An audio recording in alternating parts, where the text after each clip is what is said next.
सकाळी सकाळी नवरोबासोबत मस्त जोक केला. आज म्हटलं बादलीभर पाण्यातच वांग्याचा रस्सा बनवतो. आता सारखे वांगे वांगे लय आवडतात ना तुम्हाला.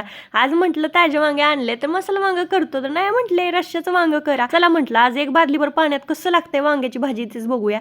आता ताज्या वांग्याचं मसाला वांग कसलं भारी लागतंय मंडळी. पण नाही असं रश्श्यातच बनवायचं होतं, तर घ्या म्हटलं खावा. आता आपण तरी काय करणार ना. असो स्वयंपाक बनवायला घेतल्यानंतर मग पूजा उचलायची होती. आता पूजा कशी उचलते मी ते पण तुम्हाला दाखवते. अगोदर थोडासा साखरेचा नैवेद्य दाखवून घेतला, देवीला नमस्कार करून औक्षण करून घेतलं आणि मग जो आपण कलश मांडलेला असतो ना तो हलवून घ्यायचा आणि मग सगळ्या ढाळ्या वगैरे काढून घराच्या 4 कोपऱ्याला ठेवून देते ढाळ्या. म्हणजे झाडाचे 5 प्रकारचे पानं लावलेले असतात ते. आणि मग व्यवस्थित सगळे जे पूजेचे तांदूळ वगैरे ठेवलेले आहेत की नाही त्याच्यातले अर्धे तांदूळ भातासाठी वापरते आणि अर्धे तांदूळ जे आहेत ते पक्ष्यांना, म्हणजे जिथे आपण फुलं वगैरे टाकतो ना अशा ठिकाणी टाकते जिथे पाय वगैरे पडणार नाही. आणि रांगोळीच्या जागेवर तो दिवा ठेवून द्यायचा, नैवेद्य ठेवून द्यायचा, मस्त डोकं टेकून नमस्कार करायचा. अशीच करते पूजा. चला.